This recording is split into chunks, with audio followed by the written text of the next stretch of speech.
Carbohydrates, abundant but unnecessary. So let's get right into it. And we are going to start with something that we've been talking about all along. So here we go. Under 50 grams per day is the general recommendation. This can vary depending on past history, current health status, and muscle composition. So as we've discussed, 50 grams is going to be the general recommendation. However, there are going to be instances where you are going to have less than 50 grams and instances where you might be able to have more than 50 grams. And we're going to get into that right now. The body does not require carbohydrates to survive and or flourish. So we don't need carbohydrates in order to live. We are going to be living off of our fat stores. We're going to be living off of our visceral fat and subcutaneous fat. If the body, for whatever reason, needs sugar for some metabolic process, our body can actually create sugar through a process called gluconeogenesis. The type of carbohydrate consumed is very important. Fiber will prove to be one of the biggest weapons we have when keto adapting. Fiber is huge. Take this down. It's so important. So when you're trying to put yourself into ketosis, fiber is going to help move food through the digestive tract, and it's also going to help mitigate gastric distress, meaning when you're on a high-fat diet, okay, and you're having lots of medium-chain triglycerides, and we're going to get into all this, what ends up happening is it can overload the gastric system and we can have a lot of gastric distress. What the fiber does, it creates a little bit of a buffer. It slows and it manages absorption. This is going to be huge for ketosis, and we're going to talk more about fiber.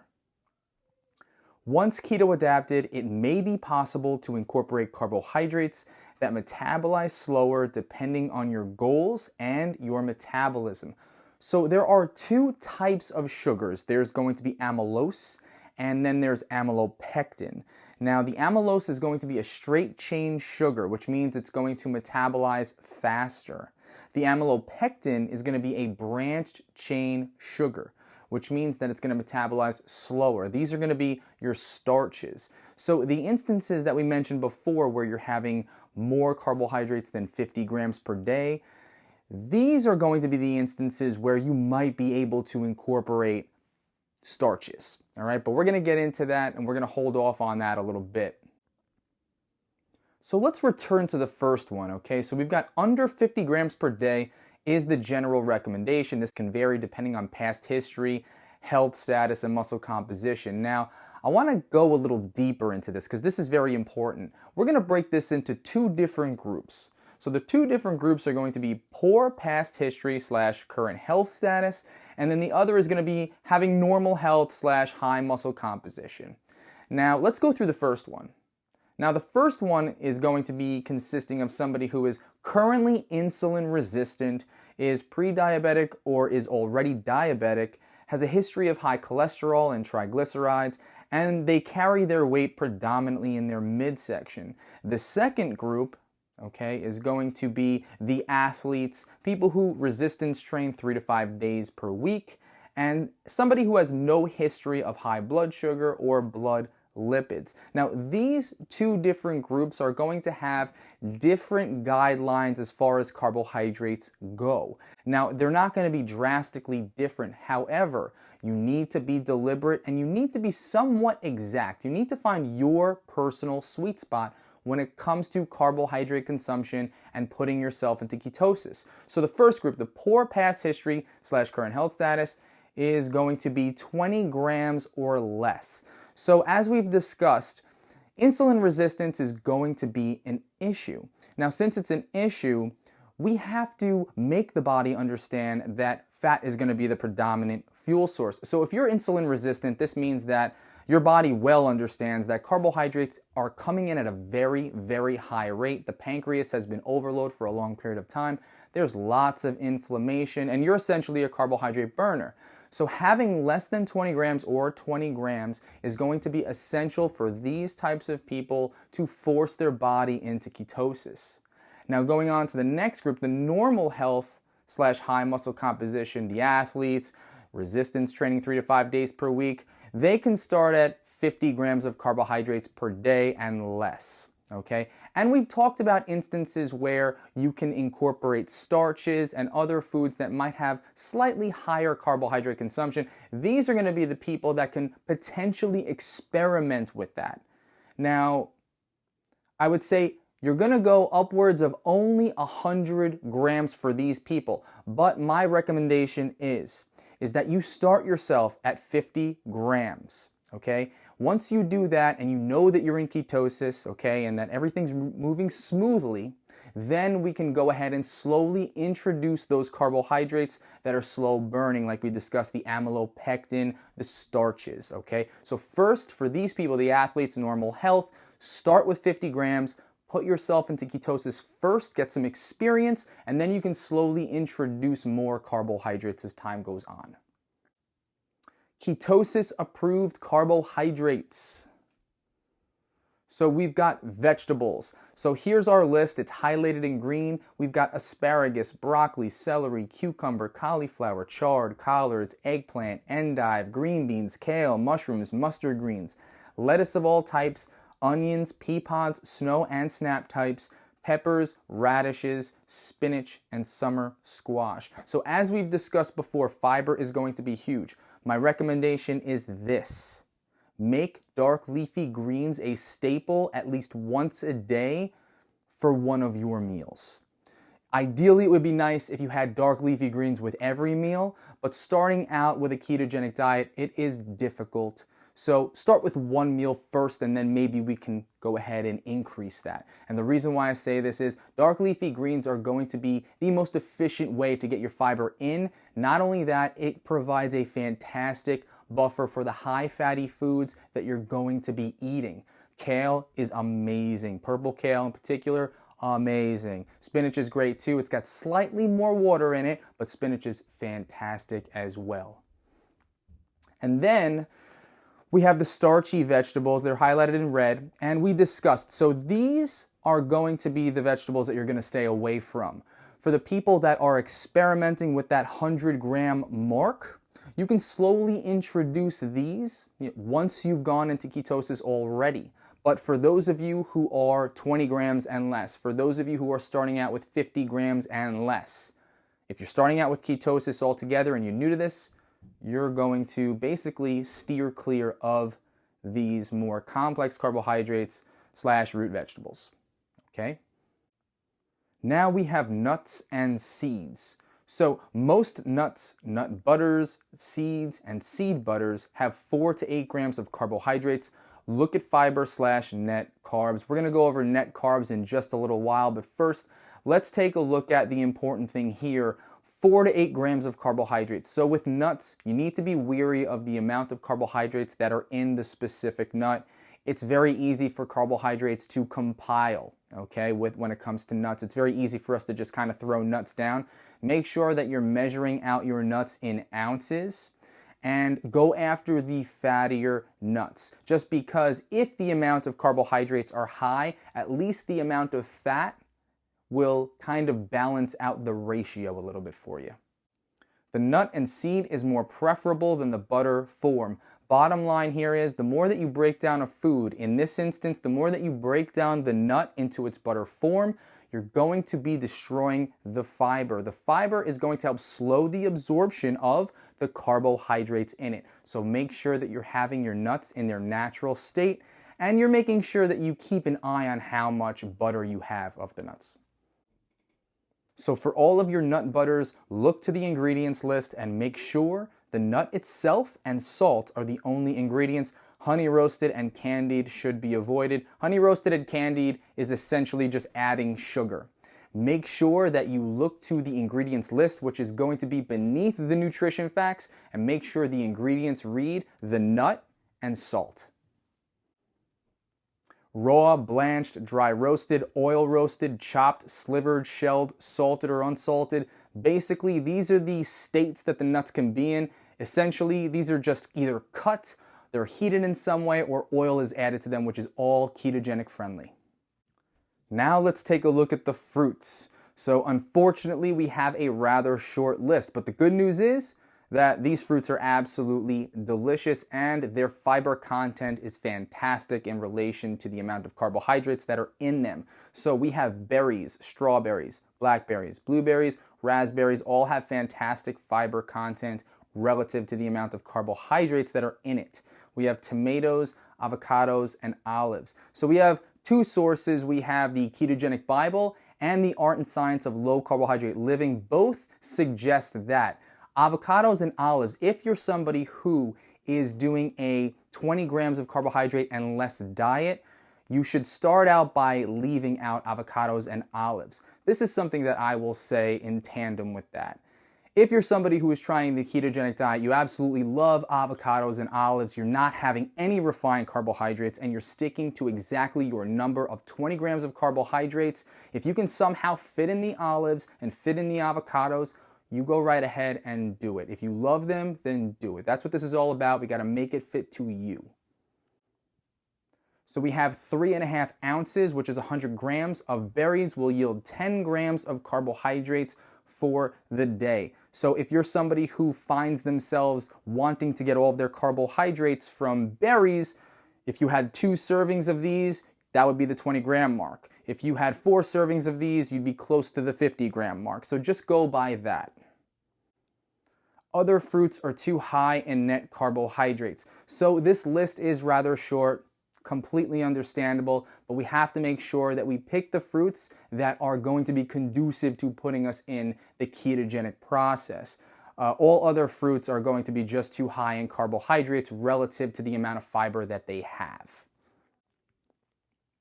So net carbohydrates, you've heard this term a couple times already. Let's go over what exactly it is.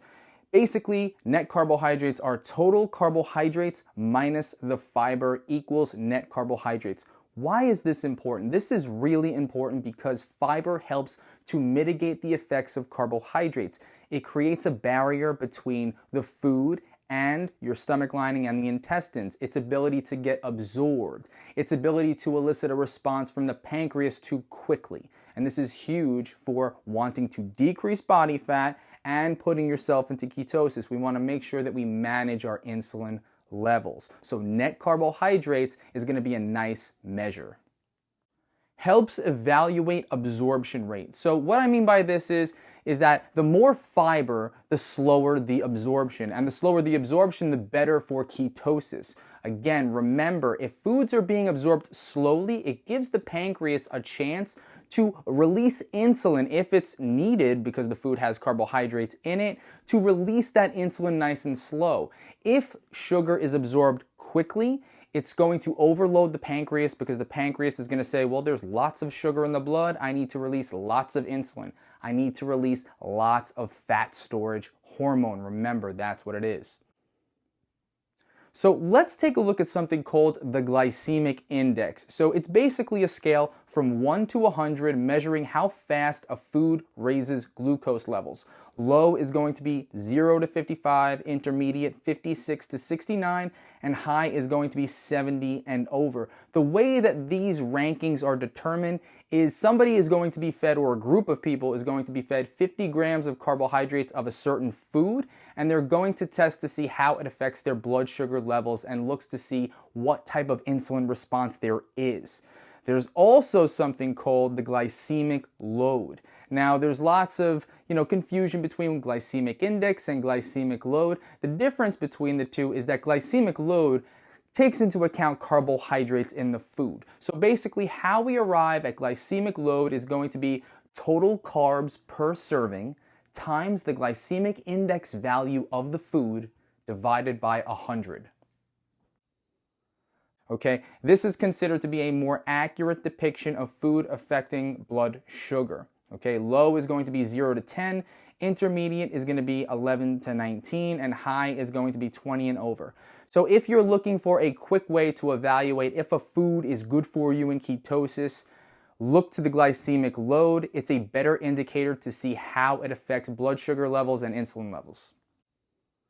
Fiber, the super carbohydrate. It helps to move food through the entire digestive tract. So throughout this section, I've kind of sprinkled in fiber and how important it is. Now we're going to really focus on it. Remember, fiber is going to help move the food, the fatty foods, the protein-based foods that you are eating. It's going to help move it through the intestine, through the gastric system, and it's going to help regulate absorption, okay? Like we said, slows absorption of food. This is huge. This is very big for the pancreas, because if you're having a food that's, moderate in carbohydrate because it just so happens you're having like berries or something like that, or nuts that are a little bit higher in carbohydrate, the fiber is going to help slow the absorption of that sugar, which bodes well for maintaining your blood sugar levels, okay? Keeps insulin low.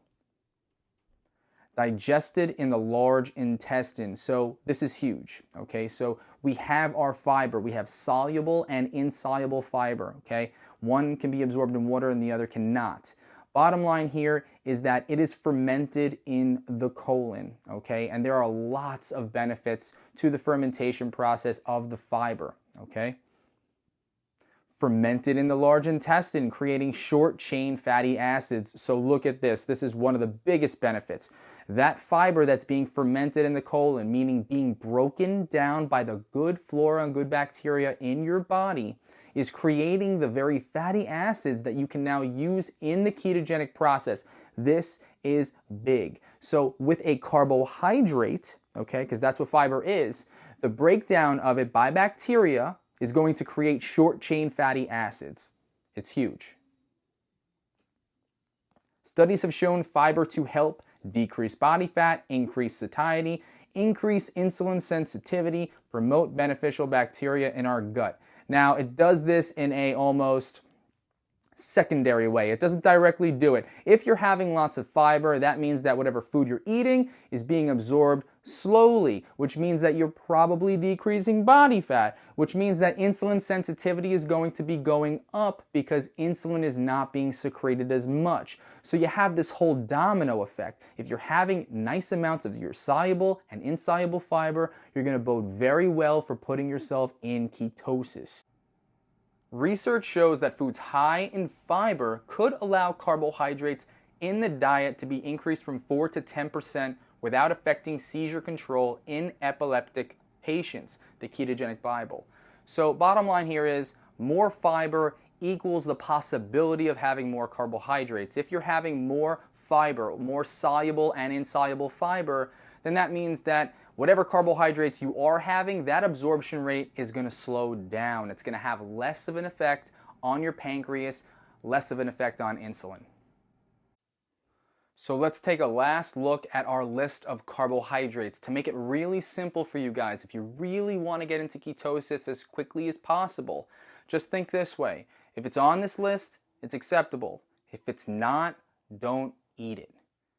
This is arguably the most important section in this course, and the reason why I say that is because eating fat and protein is simple, okay? It's easy, we can do it, not really a tall order, all right? It's the amount of carbohydrates as well as which carbohydrates we should be having. That's the tough part, all right? So let's make sure that we understand what your personal guidelines are for carbohydrates. Are you a 20-gram person? Are you a 50-gram person? Which are you? Let's figure it out. This is so important, all right? I'm really excited. This was a big, big section. Think about what your guidelines are, and let's head on to the next section. See you there.